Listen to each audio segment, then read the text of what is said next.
Мы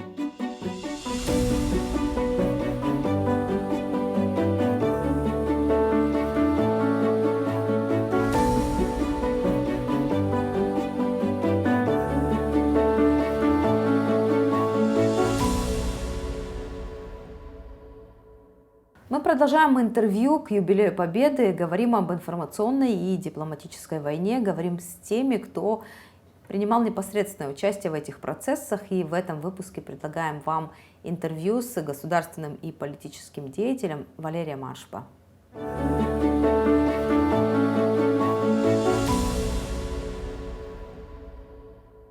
Валерий Шалович, спасибо большое, что согласились встретиться, поговорить, вспомнить времена, события 30-летней давности.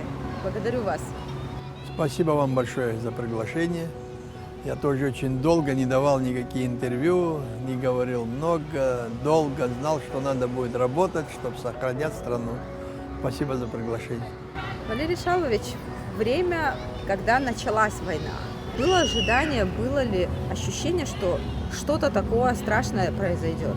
Те времена, о которых мы сейчас будем вспоминать, как раз я после того, как Советский Союз распался, областной комитет, обкомы партии закрылись, я работал в обкоме партии, и меня перевели в редакцию газеты «Республика Абхазия», которую возглавлял Виталий Чамаков. И как раз мы, как журналисты, иногда присутствовали на заседаниях Верховного Совета, который вел Владислав Григорьевич Ардзинба. И вот тот день, до этого, конечно, были разные слухи, мы все-таки люди, которые занимались политикой, там, газеты, журналисты, все равно какие-то имели сведения, старались. Но мы надеялись все-таки, что наш парламент, конечно, в первую очередь Владислав Григорьевич Ардзинба, сделает все, чтобы не допустить войны и, насколько это будет возможно, мирными способами разрешить наши взаимоотношения с Грузией. И как раз в тот день, когда началась война, мы тоже, как журналисты, там в задних рядах сидели на заседании Верховного Совета. И там какой-то переполох вызывает Владислава Григорьевича Ардзинба. Вышли, что случилось, мы тоже спускаемся. Вниз, говорит, война. Грузины уже заходят в Сухум. Естественно, я не стал никого ждать. Я как бы работал в обкоме партии, там в Совмине кто-то работал. Мало вот из них, кто воевал. В основном с первых дней войны на защиту Родины стали самые простые люди. Крестьяне, рабочие, строители, которые вот еще не получили квартиры в Абхазстрое, они там какие-то участки им выделили, они там работали, строители. Но самый вот любой простой народ, даже до призыва, когда Владислав Григорьевич обратился к народу, они уже каждый со своими друзьями побежал, и вот группы создавали и приходили. Мы тоже пришли туда дальше, на эстакаду, и там я встретил Гивика Муговича Агрова, который там остановил вот эти передовые их отряды. И он сказал, идите туда на Красный мост. И когда на Красный мост вернулись, там был Гурам Допо, там и другие ребята. И мы там пока вот находились, они подошли уже к Красному мосту, мы с этой стороны Красного моста, и вдруг, где мы стояли все вместе, там несколько человек, и вдруг огромный взрыв бомбы. И когда посмотрели, смотрим, один из нас, кто стоял с нами, лежит на земле. Славик, Микваби.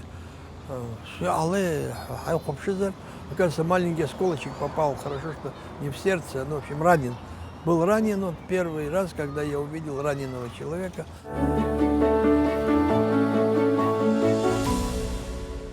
Никаких автоматов не было. И мы случайно в хоздвор к ним зашли и увидели нашего знакомого военного человека и двух молодых совсем мальчиков с автоматами. Мы с этим, со старшим договорились, сказали, вы маленькие, пока молодые, идите домой, автоматы отдайте нам. Мы забрали, ушли, возвращались обратно. Это было воскресенье. Уже, когда мы возвращались, доехали до железнодорожного вокзала и смотрим, огромная толпа идет впереди. Что случилось? Сказали, что с Красного моста надо отходить, полиграфическое объединение. Когда пришли на Гумисту, вот там на висящий мост есть на Гумисте, сверху, начали туда спускаться, смотрим, Гайдар Язычба, дядя был Владислава Григорьевича, он, Тунахиба, Беслан Барганджи в администрации там, президента работал, и Гарик Шамба. Они позицию там какую-то заняли, внизу там находятся. Там мы с ним увиделись. Короче говоря, у нас была небольшая своя группа, но мы же в Сухуми жили, все, что у нас было, все здесь осталось. Какие-то там, ну что-то было, одежда какая-то небольшая, больше ничего нет. И всех кормили, тех, кто на Гумисте был, кормили всех в обед, там где-то в 2, вот час-два. Мы все поднимались, где Пасха, ресторан наверху, что вот был, там Пасха, вот это делали большие котлы. Принесли мясо и хлеб. Там пошли, немножко перекусили, потом обратно спускались на позиции. Нам дали указание, что идет танковый прорыв будет на Гумисте, там нижний, верхний, в общем. И мы приняли самое активное участие в этой танковой атаке 29-го ночью, 30-го. Вдруг 31-го мне приглашают депешу в Гудауту, срочно явиться в Гудауту, в комендатуру.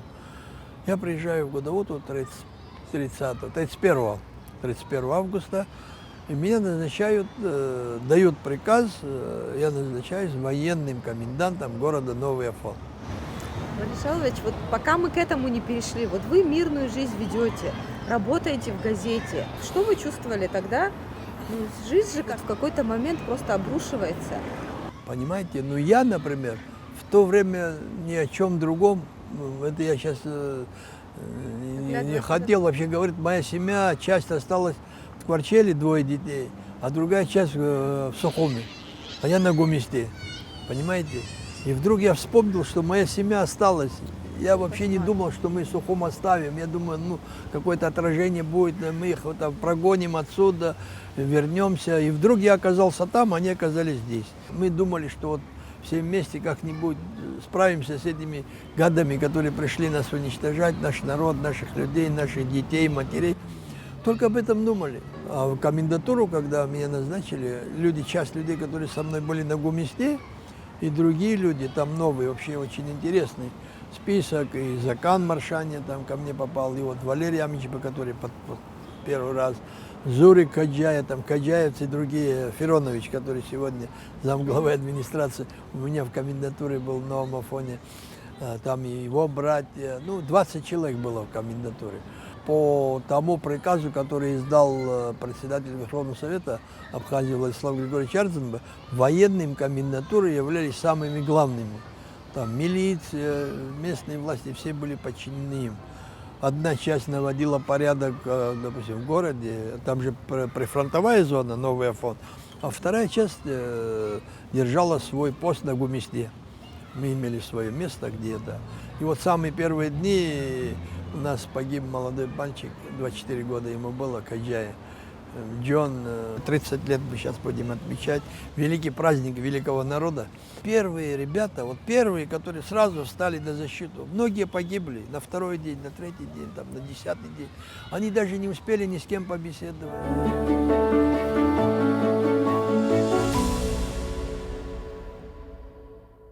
В ноябре, где-то числа 17-20 ноября, меня вызвали в Министерство обороны и назначили заместителем начальника Гудаутского военного гарнизона. И вот после того, как назначили заместителем, там Гемикамуга Чагрба был начальником Гудаутского военного гарнизона.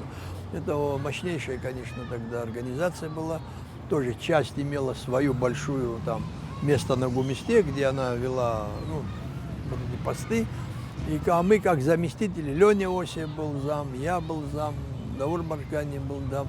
И мы каждый там, через неделю со своим отрядом, то те приходили, менялись, и мы ходили на их место.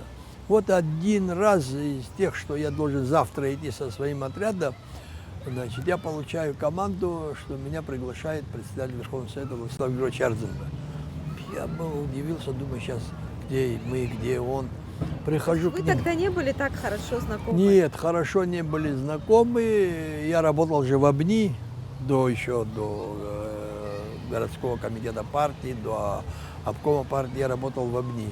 И когда вот эти все, кто работал со мной, я вообще самое счастливое время работал в ОБНИ. С 75 года по 78 год.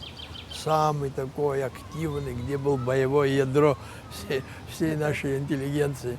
Вот эти 3 года я с ними там провел. И когда Владислава назначили директором, ну, там мы познакомились, и вот через Виталича могу, там и так далее. Ну, просто здрасте, до свидания, там каких-то поручений не было, ничего. И вот я прихожу к нему, и он мне говорит, вы должны ехать в Адыгею нашим полномочным представителем Абхазии в Республике Адыгея. А тут 5 марта уже. А 5 марта у нас же такие думали, сейчас операции будут в марте, мы возвращаемся домой. Я говорю, Владислав Григорьевич, я вообще никого не знаю в Адыгее, что нет, там очень серьезные дела, нам нужно вообще, нам нужно то-то, то-то, то-то, гуманитарное, там, экономика, там, деньги, ну, много чего можно было через Адыгею делать. Я тебя прошу, завтра заседание Совета Министров будет, ты поедешь туда, и Краснодарский край тоже будешь курировать, а Славик Ардзенба поедет в Нальчик. Будет нашим представителем там официальным. Он официальное письмо мне дал, я пришел на заседание, я должен ехать. Ну, хорошо, поеду, а у меня ничего нет. Лева Шамба дал куртку, кто-то дал туфли, кто-то дал рубашку. Кое-как одели, и я поехал в Адыгею. Приехал туда, принял меня Джаримов. Очень удивительный, очень. Такой очень человек, который любит Абхазию и очень много сделал для того, чтобы наша республика и по гуманитарной помощи, и по политической части. И Владислав Григорьевич очень тепло, с ним очень тепло. Они дружили, я много раз присутствовал и так в личных, и по телефонных разговорах. Когда Джаримов меня принял, он прочитал письмо, он вызвал секретаршу и говорит, вот человек придет 5 минут, чтобы у меня приемный не стоял. Я так, и все, ты свободна, она ушла. Он говорит, не из-за тебя, Валерий Аршба, а за твой народ, что ты представляешь абхазский народ. Я говорю, спасибо большое. И вот так мы начали знакомиться с депутатами парламента, они тогда еще работали, директора совхозов и так далее. Потихонечку личностные отношения, дружба превратилась в большую гуманитарную помощь для Абхазии. У меня есть кадры, которые я снимал. У нас был один раз, когда мы 20 фур, 20 15-тонных, 20-тонных одновременно отправляли в Абхазию. 3-4-5 машин ГАИ, 3-4-5 машин это их. Сколько это было важно тогда, вы помните? Конечно, мука, ну, продукты, значит, масло, мука, рис, ну, все, что можно было, конечно. А откуда мы получали бы? Мы же сами ничего не производим. А Россия, в принципе, политическая власть-то не очень. Там военные, понятно, они очень нормально все это делали, но все это получали из республик. И все. Я до того степени люди относились к Абхазии, некоторые руководители. Если даже я сказал бы, давай вместе совхоз твой отправим в Абхазию, он отправил бы. Ну, там же не только это. Вот радиовещание у нас было тогда во время войны, там, до Турции или куда-то. Платить же надо было. Там мы это все находили. Какие-то средства, такие, которые шли через Москву, через Адыгея, сюда. Сейчас уже можно говорить, уже 30 лет прошло. Очень много. Потом же и запчасти. Мы как сельхоз, запчасти вот этих всяких тракторов через, конечно, военные запчасти на военную технику через таможню адыгейскую оформляли 24 уже сентября. Ну, когда уже атака вот начиналась, я позвонил и говорю, я хочу приехать. Он говорит, нет, там мне нужен больше, надо срочно 5000 банок тушенки из сухих пайков. Срочно надо привезти. Он мне позвонил где-то к обеду. А вечером я уже полные машины отправил, и они ночью приехали сюда, в Абхазию.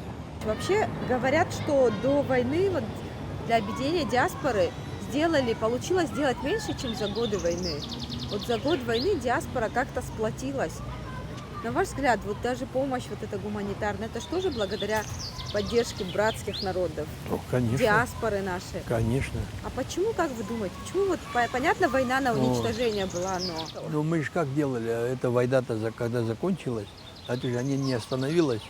Первое, что в городе Сухом, канализация, сантехника, вся делала для адыгейской бригады, приезжали здесь, они лично работали, Зураб Лукич Амичба, который очень долго был, человек, который прекрасно знает это, они приезжали, они с собой привозили все, что необходимо, ну, насколько это возможно было, они все это здесь делали. В этой диаспоре каждый человек, они же неоднозначны. Один на самом деле очень много делал, его никто не слышит, никто не знает, они не говорят. Есть женщины наши, которые жили в Москве, они со всеми больными постоянно там находились в больницах. Они очень много сделали, а они ничего не говорят, о них никто ничего не говорит.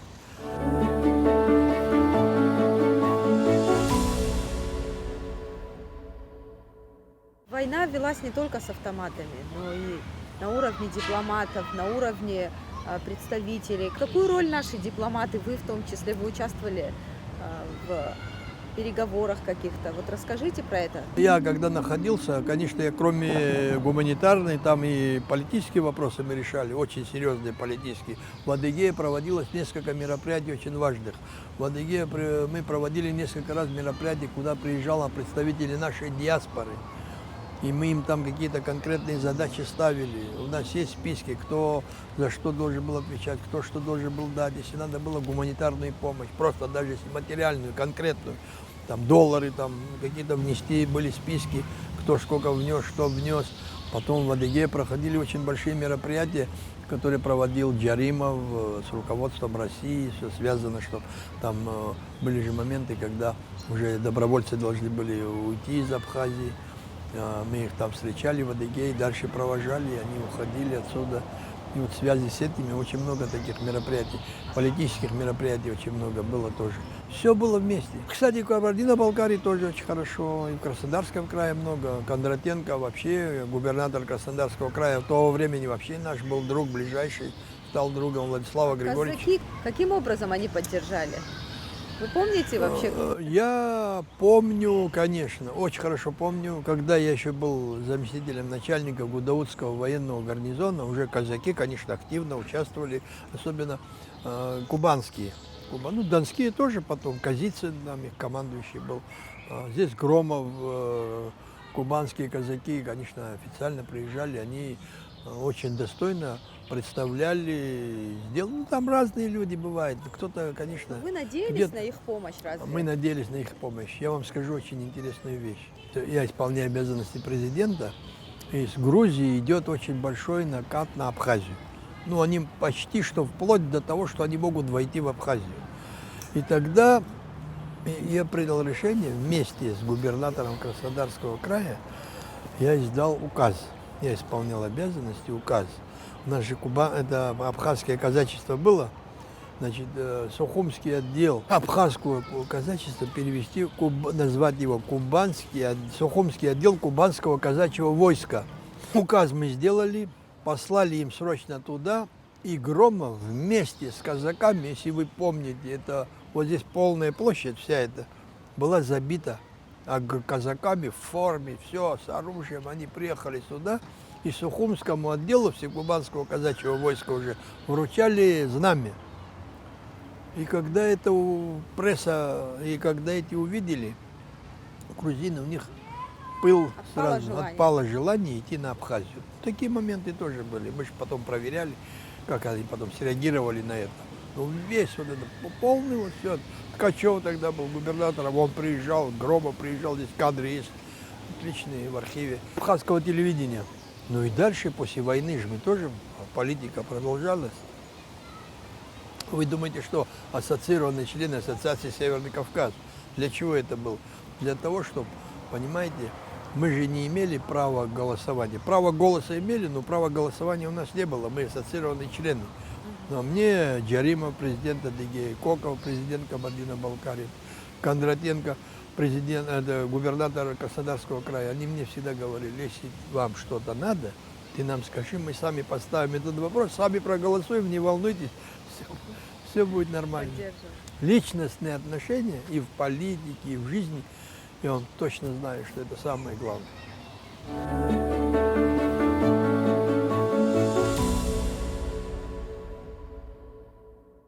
Валерий Шалович, а как мы победили? Вообще это же иррационально, можно сказать, потому что мы против регулярной армии.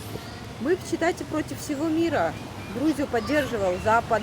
Россия тоже по отношению к Абхазии, Ельцинская Россия вела политику, которая поддерживала интересы Грузии.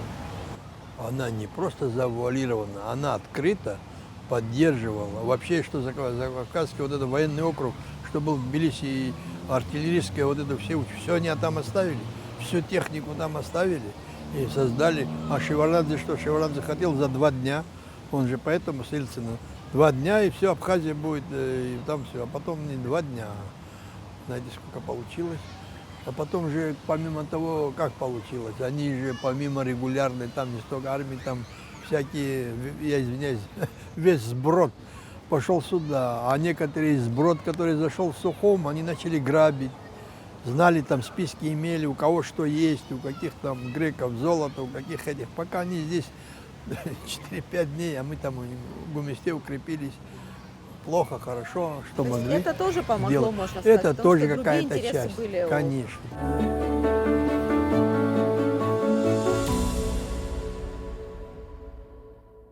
Я начинаю от Приднестровья, Южной Осетии, я же как бы, Владислав Григорьевич тогда, когда немножко заболел, он же не выезжал, я везде возглавлял все наши делегации. Потом я был представителем Северной Кавказ, ассоциация была Северный Кавказ, и социально-экономического развития, где мы были ассоциированные члены. Я всегда делегацию возглавлял как вице-президент, потому что Владислав Григорьевич, тяжело было ему, конечно, эти поездки, и нас все прекрасно знали. Вот здесь мы стоим прекрасно, смотрите. 5-летие – это первое большое мероприятие, праздник Победы, День Победы. Мне поручено вести все это мероприятие.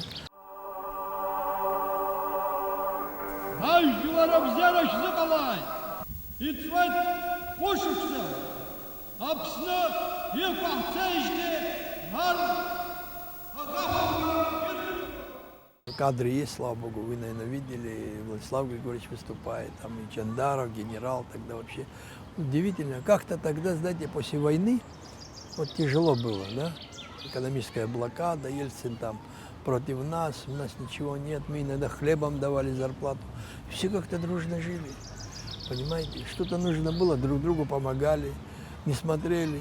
Мы вместе с автодорожниками из ГАИ выходили, дежурили на трассе, останавливали этих хулиганов, людей, которые нарушают. Вице-президент, не потому что Валерий Аршипов, вице-президент вместе со всеми стоял на улице и наводили порядок, все вместе. Не потому что там большой начальник или маленький начальник.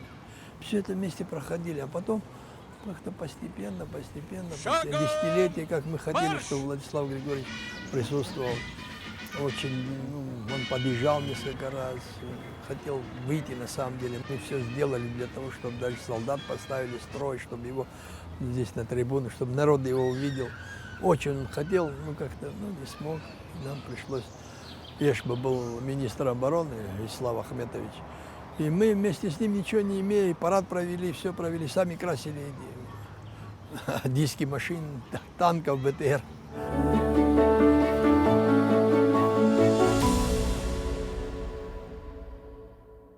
Как бы вы назвали время войны? Время войны мы же не думали, я не знаю, кто там говорит, что я не думал, что мы победим, я думал, что мы не победим, но мы думали, что мы победим. Честно вам, искренне, вот здесь вот стоим, мы думали, что мы победим, мы по-другому не могли, думали, вот надежда, закончится война, изгнать этих гаденышей, которые пришли уничтожать наш народ, фашистов, потом будем все вместе строить наше государство. Как начали, мы так же и строить. Забыли своих детей, свою семью, утром уходили на работу, ночью приходили. Я вообще никогда не думал, что Владислав Григорьевич умрет, уйдет, и мы останемся и будем о нем говорить. Я об этом никогда не думал. А то, вы представляете, 10 лет я был с ним вместе, каждый день почти 10 лет рядом. У нас 1000 разных разговоров было. Хорошие дни были, плохие дни были, тяжелейшие дни были. Если бы я об этом, я сидел бы и записывал бы целый дневник, я об этом не думал. Дали поручение, выполнил, хорошо, молодец, иди дальше. Мы не имеем права, у нас символ, на самом деле у нас нету другого, мы должны это беречь. Его должны всегда беречь, его имя, его память, еще много чего не сказано.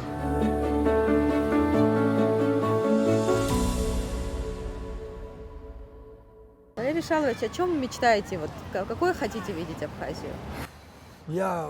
Войну мы выиграли. И всегда выиграем, потому что когда мы вместе, всегда выигрываем. Я хочу, чтобы мир мы выиграли.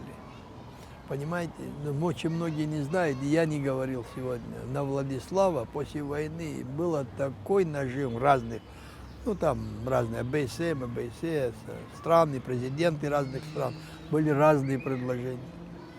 Были разные, что озолотили бы все, значит, решение по-другому. Он сказал, у нас ориентир Россия, мы не можем свой ориентир менять, мы никогда не поменяем, мы так и пойдем. Сейчас, понимаешь, на нас тогда давили со всех сторон, сейчас на нас никто не давит. Ну никто не давит, живите нормально, дружите, создавайте, стройте для своих детей, для будущих, больше ничего не надо. Ничего не надо. Тогда давили, и то мы выиграли. Войну выиграли, давили, выиграли. После войны давили, выиграли. Все равно не поменяли ни на йоту, как были отношения. Он говорил, на нас Ельцин уничтожает, давит, но все равно ельцины придут, уйдут, народ России с нами, и мы никогда не отступимся. И так мы делали все, мы же делали так. Мы это делали, потому что они тоже, не все там, вы думаете, и сейчас, и тогда тоже, половина больше, там, может, грузин поддерживает. Но в основном, когда пришел Владимир Владимирович Путин, он сразу отменил блокаду. По-другому пошла жизнь. Она была неплохая. Но мне хочется, чтобы у абхазов всегда так. Если даже хорошо, всегда хочется лучше. Но все, есть возможность лучше жить. Сама страна, сама природа, сама земля, она предрасположена к тому, что все можно было аккуратно, продуманно, думая о завтрашнем дне. Если мы так работали, то было бы хорошо. Спасибо вам большое, что нашли время, поделились воспоминаниями. Спасибо. Спасибо.